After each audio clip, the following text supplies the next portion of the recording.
Our next speaker is the mayor of Chicago. There are a few things I would like to share with you. The City Club is enormously grateful to him and his wife, Amy, for number one, for visiting and speaking at Misericordia and Special Olympics events like the breakfast scheduled here, right here, on November 6th. And number two, for encouraging everyone in the City Club tradition for giving back in the same rich measure they have received. And number three, the City Club of Chicago proudly takes partial credit for our part in the fabulous publicity which our next speaker earned by joining us at the Special Olympics Chicago Polar Plunge, where he invited Jimmy Fallon and helped raise $1.2 million for children and adults with special needs. And fourth, our next speaker is frequent attendance, like today, at City Club of Chicago events, and encouraging his leadership team, like today, to speak is deeply appreciated. Ladies and gentlemen, please welcome Mayor Rahm Emanuel. Mayor.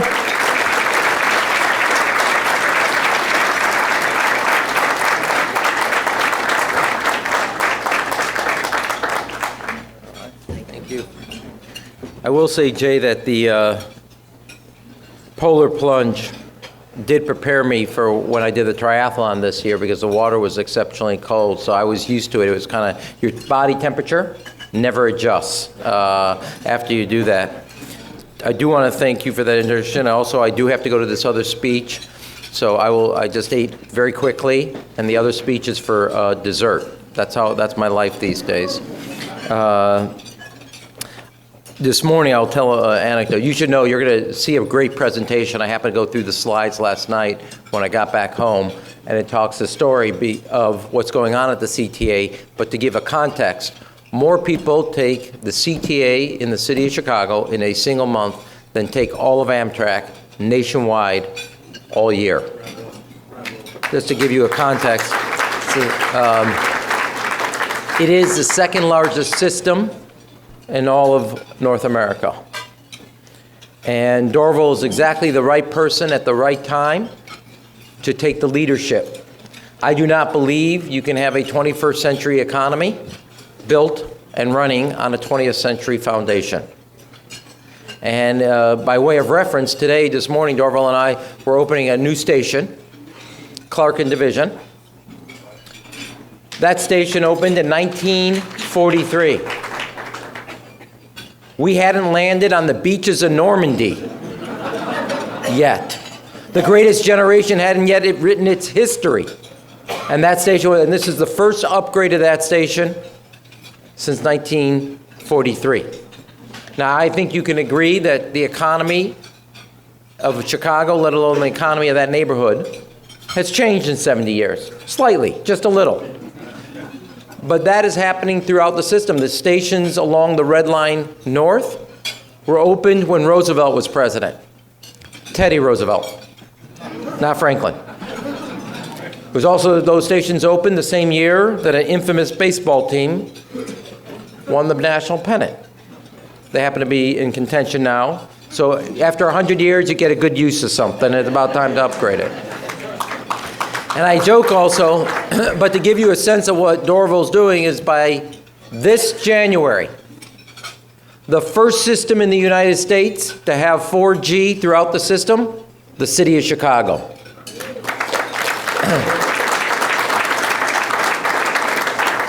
Now, Dorval knows what I'm about to say because he has a self-interest in this. Because after today's announcement, we cut the ribbon, Rebecca Scheinfeld, Dorval, and I, and the Alderman Hopkins, and as well as Alderman Walter Burnett. I had just thought of something when I was on my way to the office, so I was trying to reach Dorval. Called his cell, called the office, sent him a text, didn't hear anything. I said, well, this is kind of funny. I've been trying to reach him. So he finally calls me back about 45 minutes later. I said, I've been trying to get a hold of you. He goes, well, I was taking the red line. I was down the tunnel. I said, well, you better move that 4G up from December to October. because I need to get a hold of you. But it does tell you something about today. And one of the central pieces of our recruitment, besides for corporations to move their headquarters here or expand here, obviously skilled, educated workforce. 2, a modern airport system. And 3rd, a modern public transportation system. Because the new office today is not your office. It's your means to get to your office. And having a system, both rail, station, communication, that's reliable, tells you exactly why the city of Chicago is the #1 city 2 years in a row for corporate relocations in America. And no other cities match that record.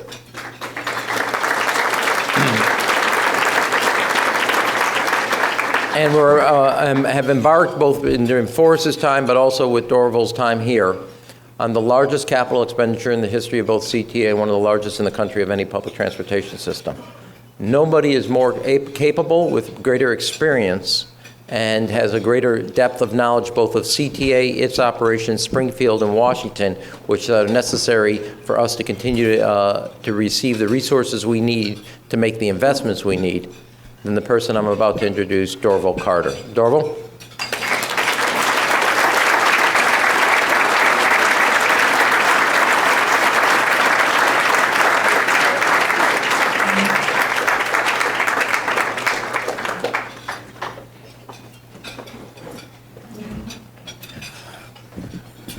Thank you. I think we can go straight to Q&A. I think the mayor covered everything I needed to say.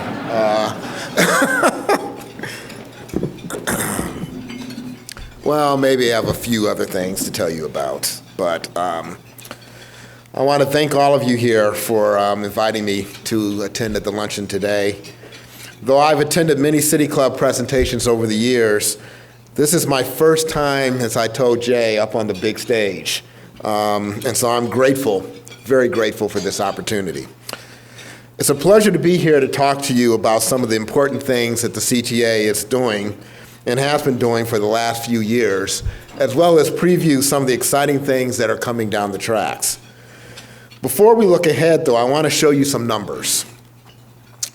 1.7 million, that's roughly the population of Philadelphia, Pennsylvania. 159,781. That's the equivalent of more than 6 trips around the planet in miles per day. 2,200. That's nearly equal the daily average number of flights into and out of O'Hare International Airport. 514 million. That's the number of cars General Motors has produced in its entire history, plus an additional 14 million. Those numbers represent something else, however, and let me tell you what those are. Every weekday, the CTA provides nearly 1.7 million rides. As the mayor indicated, we're the second largest or second busiest transit system in the United States. Every day, CTA buses travel nearly 160,000 miles, and our trains make more than 2,200 trips. And in 2014, we provided 514 million rides and are on pace to surpass that number this year. Thank you.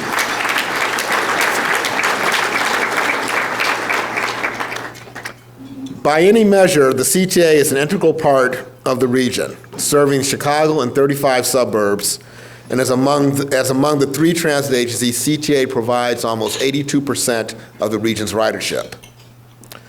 That's why it was an honor to receive the phone call from Mayor Emanuel earlier this year, asking me to return to Chicago to head the agency. As some of you may know, I had a pretty decent gig back in Washington, D.C. I was the acting chief of staff for the U.S. Department of Transportation, Secretary Anthony Fox, and was basically responsible for implementing policy not just in transit, but in aviation, freight, passenger rail, highways, maritime operations, pipelines, truck safety, and very much a number of other areas. I have to tell you that when the mayor basically reached out to have me come back here, didn't anticipate that one too much. But as you can imagine, the mayor is a very persuasive person. So that brings me to my third stint here at CTA. I began, my career as an attorney at CTA in 1984. In the 31 years since, I've held numerous positions at both the CTA and in the federal government, all in the transit and transportation realm. In fact, as I was talking to the mayor and contemplating this job, it occurred to me that my entire career has been preparing me to do this job. I understand how transit works at the local level and at the federal level, and I believe that I bring a unique perspective to this job that I plan to translate into better service to our customers. I want to take a moment to thank my predecessor, Forrest Claypool, along with CTA Board Chairman Terry Peterson, for their efforts to put the agency on firm financial footing, and the work that they've begun to carry out the mayor's vision to modernize and reinvest in the CTA. One of the things the mayor told me when I returned, or when I was contemplating coming back to CTA, he made note of the fact that I had worked in a number of positions with the Department of Transportation, had been very involved in implementing policy at the national level, and as he put it, so do you think you're ready now to come back and do some real work? But the mayor had a vision, a very strong vision, and he wanted me to be a part of that, and that's one of the biggest reasons why I came back to Chicago and to the CTA. Since May of 2011, the mayor has unveiled the largest capital investment program in CTA history. The CTA has completed, begun, or announced more than $5 billion in projects to modernize the CTA and bring it into the 21st century.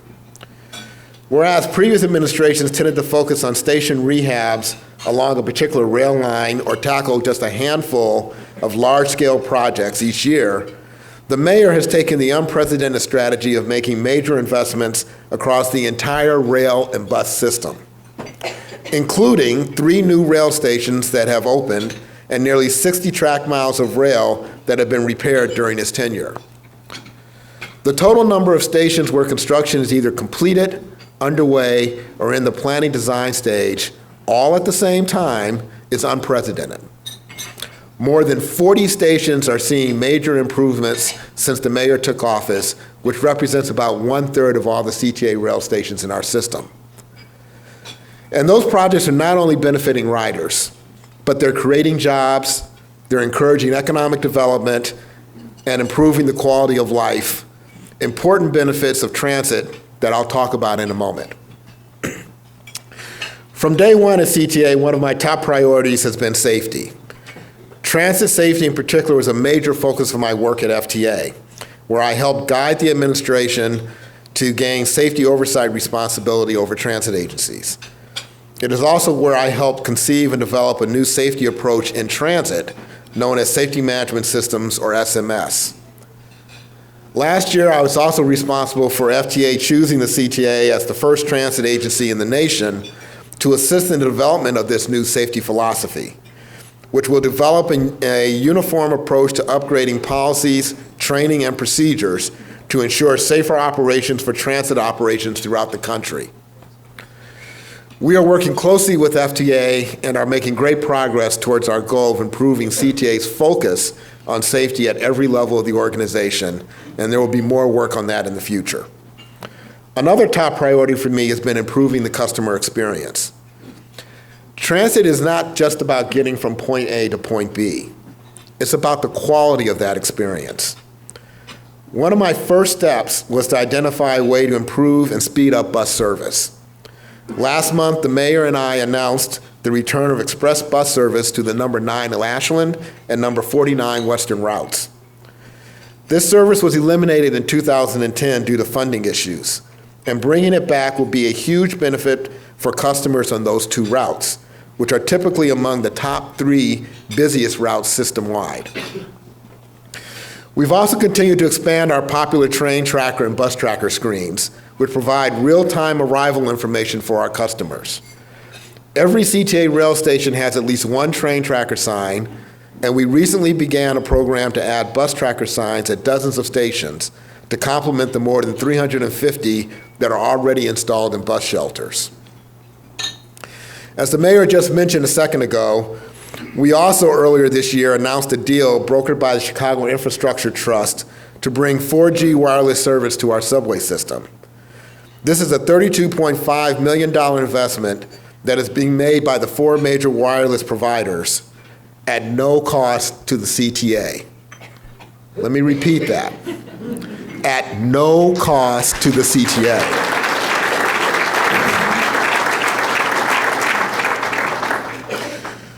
Upon completion of the network upgrade, which is expected by, hold on a second, I gotta make a change in my notes.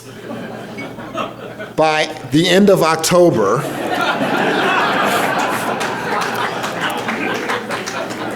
Chicago, see, I've learned what it takes to hold on to this job. Chicago will be the largest city in North America to have a subway system with full 4G wireless coverage across its entire system of subway stations and tunnels.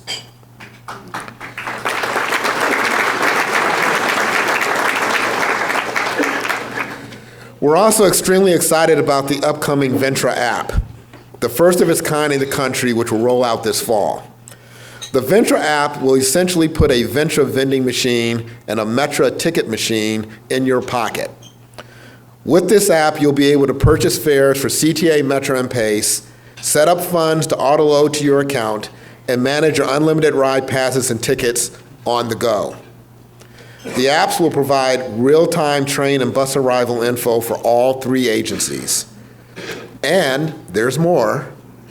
Eventually, in a later phase of the app, riders will be able to use their mobile phones to pay for their fares at rail gates and onboard buses. No more cash. Another way we are improving our service is by using customer feedback to guide informational campaigns, like the Customer Courtesy Campaign we launched in May to encourage courteous behavior on trains and buses. The campaign was a hit with customers, and we recently learned that the American Public Transportation Association awarded the popular campaign a first-place award for public service campaigns. Very soon, we plan an informational campaign speaking out on or against harassment. The campaign is intended to raise awareness and educate customers on the various ways that they can report harassment issues. In addition, we continue to boost security and have added thousands of security cameras, including cameras at all of our stations and all of our buses and trains.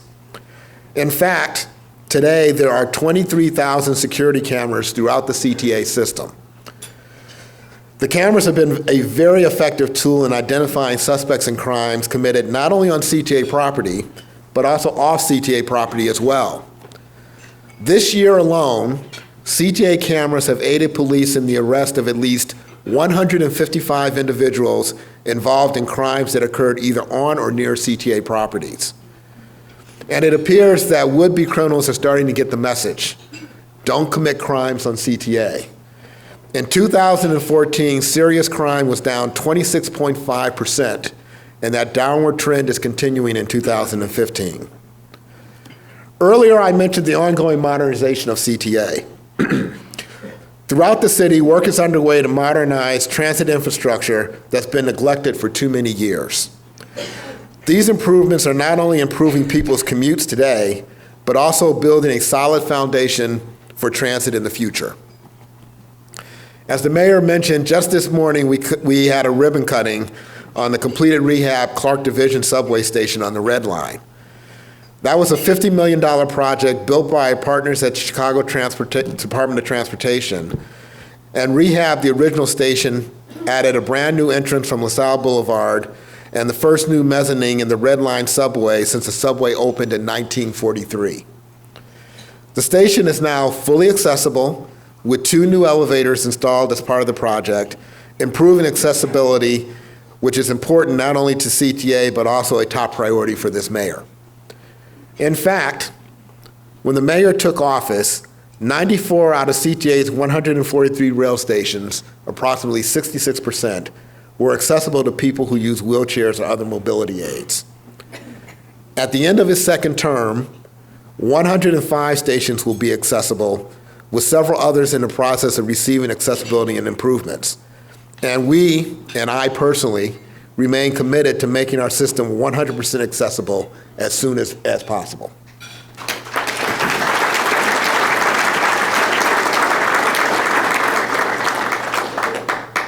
Many of our other large-scale projects you may have already heard about, but the lengthy list of rebuilds and rehabs is definitely worth repeating. A new modern $203 million Wilson station now under construction will become a transfer station between the red and purple lines. More than a station project alone, this project will transform the area around it by moving rail columns and rail structure and creating a more pleasant pedestrian and commercial environment. Equally important, this new station will serve as another catalyst for revitalization of Uptown by becoming a strong community anchor when it opens in 2017. The CTA bus and rail terminal at 95th Street will also have an expansive new 21st century station. Like Wilson, it will bear little resemblance to its predecessor. The new station will have buildings on both sides of 95th Street and an enclosed walkway between the two. It will also create new areas for the more than 1,000 CTA and PACE buses that serve the station daily, making it a much safer environment for the thousands of adults and children who transfer there each day. Just as important, the station will become an anchor for the neighborhood while creating hundreds of good-paying construction jobs. Work is also underway on a new fully accessible Washington Wabash station in the Loop, which will replace two century-old stations.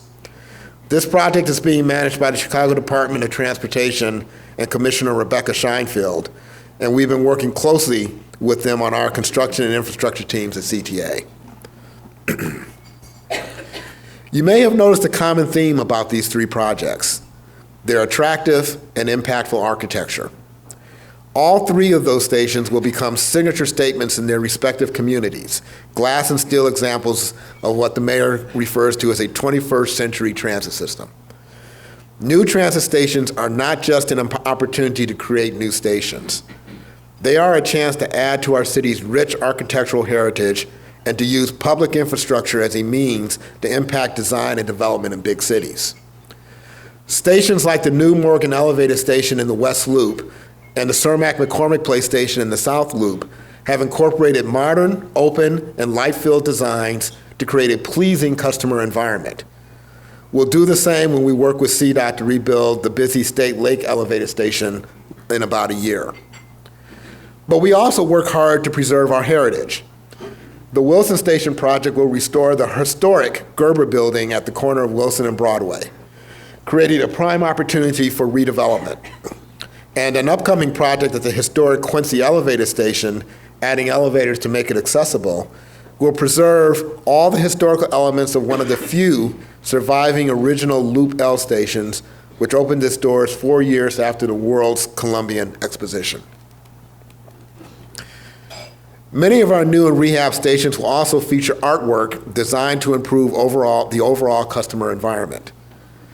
Many of the artists working on CTA projects are also from the Chicago area, and their works celebrate and are influenced by the community.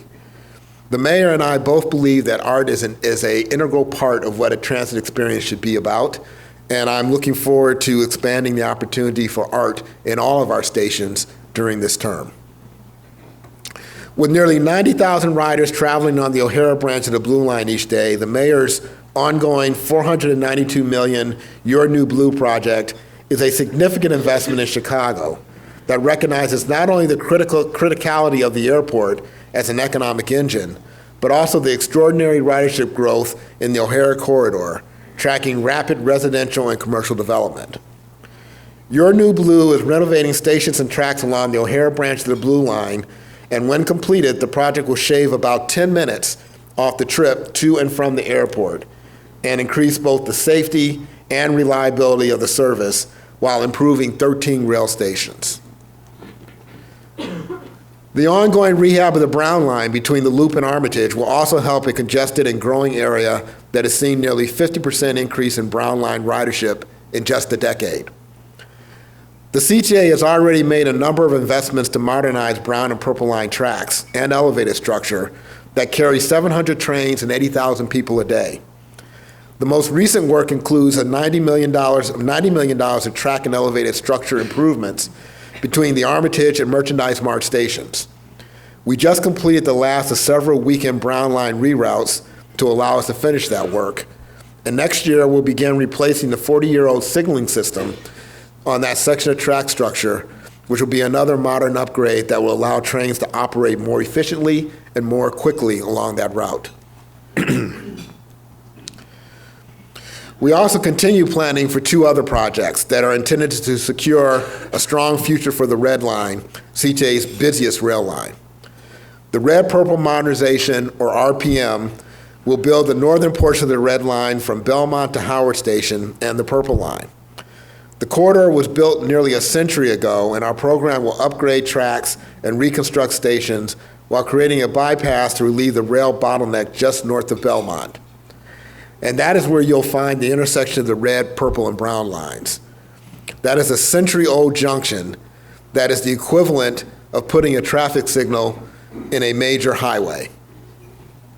It's something that we definitely have to repair and fix if we intend to improve the efficiency and the speed of the service along that corridor. We also continue our planning work to extend the Red Line from 95th Street to 130th Street. The Red Line Extension Project will bring transit to many communities on the far south side, improving mobility and access to jobs and fostering economic development. The Red Line Extension is an important part of the efforts to boost transit, but I'm also looking at our bus service. Currently, there are 22 bus routes that serve the far south side, south of 95th Street, with several connecting to the 95th Street station. I'm looking for ways to make that service even better while we continue to make progress on planning the extension, which includes significant public involvement. While the time that it may take to actually build a Red Line extension is many, many years away, the opportunity to improve bus service in that same area is something I can move on quickly, and it's something that I think we need to focus and look at to improve services to that part of the city. We recognize that there are areas of the city where it's possible to make additional transit investments as well, especially in areas of the south side where redevelopment has occurred. And one recent example of that is the new service we've added to the number 111 Pullman bus that is serving a new Walmart commercial development in that community. We're also making huge investments in the buses and trains that provide nearly 1.7 million rides on an average weekday. On the rail side, we just received the last of 714 latest generation 5000 series rail cars, which offer smoother, quieter rides and even generate power through their braking systems. And we're particularly excited about the next generation of rail cars, the upcoming 7000 series, which will build on the technological advances of the 5000 series. We're currently reviewing bid submissions from vendors for that procurement and hope to have more of an announcement on that later this year. When all these rail cars are in service, the CTA will have one of its youngest rail fleets in decades. Cars that are more reliable and more comfortable for our customers. Even our older rail cars will perform better because they are going to go through, or undergoing right now, major overhauls to improve their reliability. On the bus side, and for our bus customers, we're purchasing more than 400 new, clean diesel buses and performing gut rehabs on more than 1,000 buses already in our fleet to extend their road life.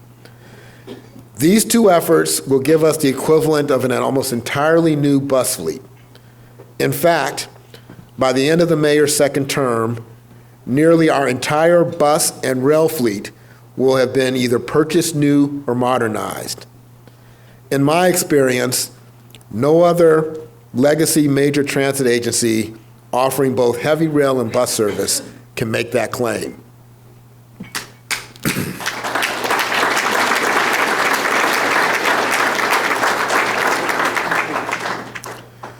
Additionally, we continue to monitor performance of our electric buses.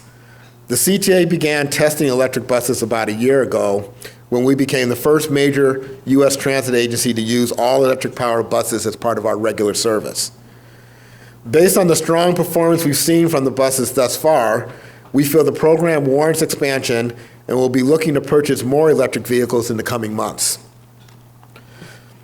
Later this year, we'll debut the Loop Link, which will provide bus-only lanes and pedestrian improvements along Washington and Madison Streets, as well as the transportation center near Union Station.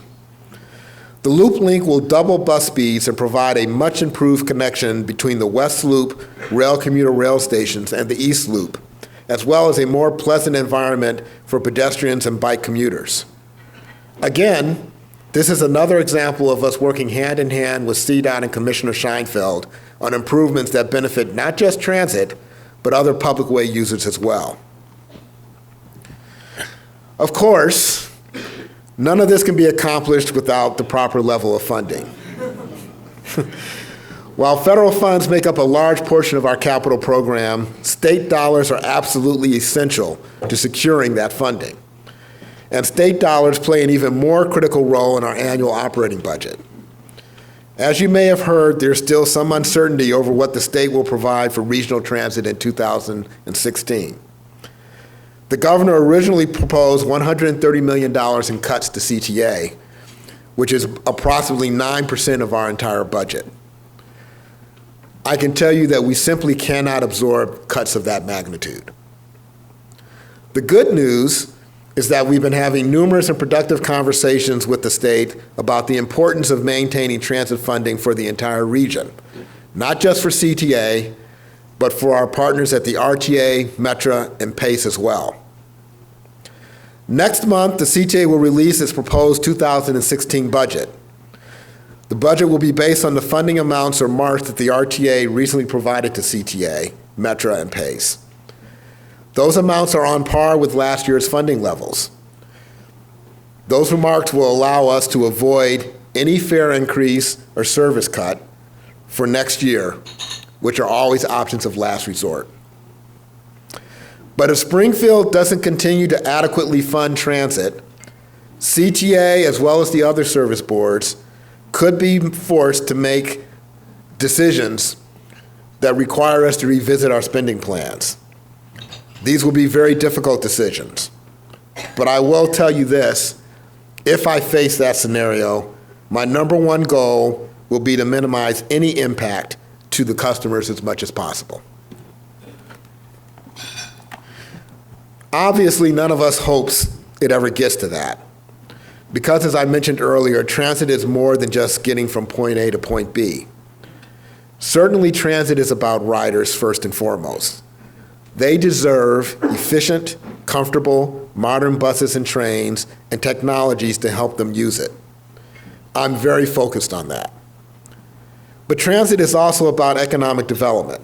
It's about Chicago's position as a world-class city, remaining attractive to both new visitors and businesses. A great example of the direct link between transit investment and economic development is located about a mile west of here, the Morgan Elevated Station in the West Loop. In the 3 years since the station opened, the number of businesses licenses issued within a half mile of that station jumped by an impressive 13%. And the number of new construction and demolition permits jumped by more than 400%. Not surprisingly, average commercial rents have also moved upward from about $19 per square foot right before the station opened to more than $30 per square foot today. In fact, Google's decision to build a regional headquarters in the West Loop stemmed in part because of the ample access to public transit. Transit investment is also about jobs, good paying jobs that support families. The projects we've undertaken over the last 4 years have created thousands of construction-related jobs for Chicagoans, while providing numerous opportunities for suppliers and other support businesses. In fact, through the many projects we have completed or begun over the last 4 years, the CTA has created more than 6,000 jobs in the construction and other good-paying fields. We've also put thousands of people to work in jobs that directly serve our customers, including hundreds of new bus drivers and more than 700 new customer assistant positions that were formerly contracted out. And our Second Chance program has helped hundreds of men and women facing barriers to employment, including nonviolent ex-offenders and victims of domestic abuse, by providing them training and opportunities at CTA to put them on a better path to success. From my experience with transit systems around the country, having strong local leadership is key to ensuring that transit investment is ongoing and not neglected. We have that leadership in Chicago. We have that leadership in a mayor who's very focused on transit and who understands how integral transit is to the fabric of this city. Part of what brought me back to CTA was the idea of working for a mayor as excited about transit as I am.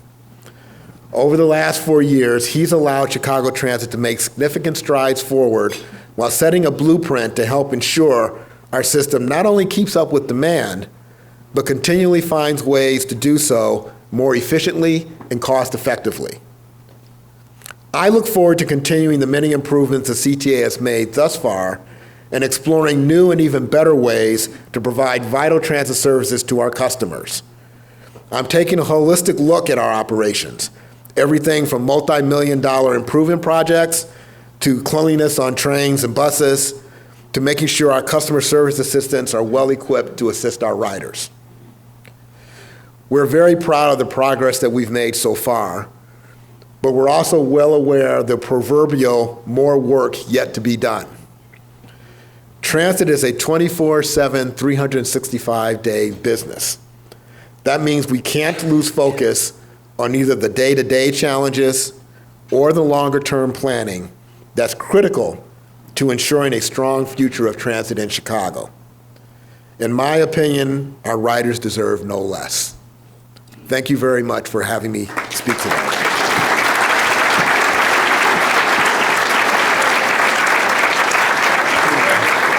Yes, thank you. Okay, thank you very much. Thank you. Here's a minute. Thank you.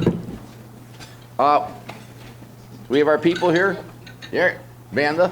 If you have questions, which given the list of sponsored tables means probably not many, tell your dad about that one, okay? All right, any questions? We got young Amanda roaming this side, this side, this side. Jay? What about Skinny? Skinny doesn't have a question. Skinny has a speech. After this, you're up, Skinny. Right. We don't want to confuse people. Question. Thanks be it to God. Okay. Oh, wow. John Trotta, is that close? Better be nice, John. Who's he? Parsons? Parsons Brinckerhoff. Seems to have a lot of people here who know you. I'm not one of them. What should we be doing today to prepare CTA to deliver service to customers 5, 10, 20 years from now? How do you see changing customer needs? Nothing like starting off with a hardball, young man.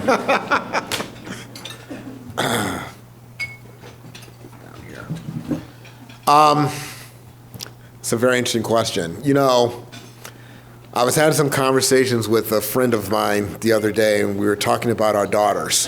My daughter is 25 years old, and unfortunately is living in New York right now, but I can't do much to convince her to come back to Chicago. And we're talking about the difference between this generation and my generation when I was growing up. When I was growing up, you know, the rite of passage at 16 was getting your driver's license and being able to drive a car. My daughter and many of her friends have no interest in owning a car. They want to have transportation options. They want to be able to ride the transit system, you know, rent a zip car for a day, call up Uber on their app, hop on a divvy bike, and do all the things that they want to do.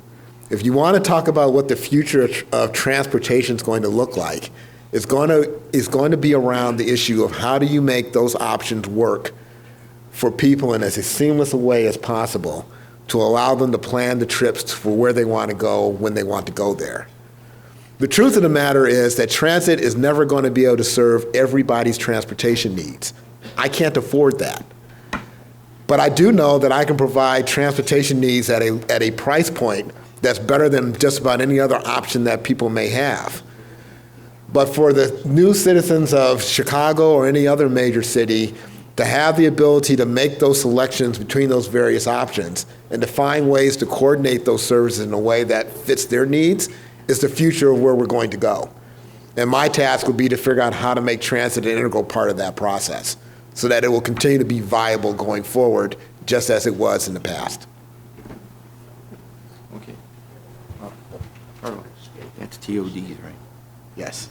Okay, this is from Carmen Caldero. Please give us an update on your efforts for TODs. Of course, this crowd knows what that is, right? No problem. If you don't know what it is. Well, I'll tell you. It's transit-oriented development. CTA continues to aggressively pursue transit-oriented development opportunities with our projects. A big part of the economic development conversation that I was giving in my presentation evolves around TOD and TOD opportunities. I believe that any major urbanized area that isn't looking at ways to leverage its transit system and its transit investments by creating opportunities for future development is missing out on a tremendous opportunity. In fact, with regards to the Red Purple Modernization Project, we just recently got a grant from the federal government for a little over $1 million that's going to allow us to do some development planning around the same time that we're doing the planning for the corridor itself. So it gives us an opportunity to continue to find ways to leverage both transit investments and development, economic development in a way that makes sense to both CTA, the city, and the residents of the city of Chicago. Anyone else? How about a big round of applause for our speaker?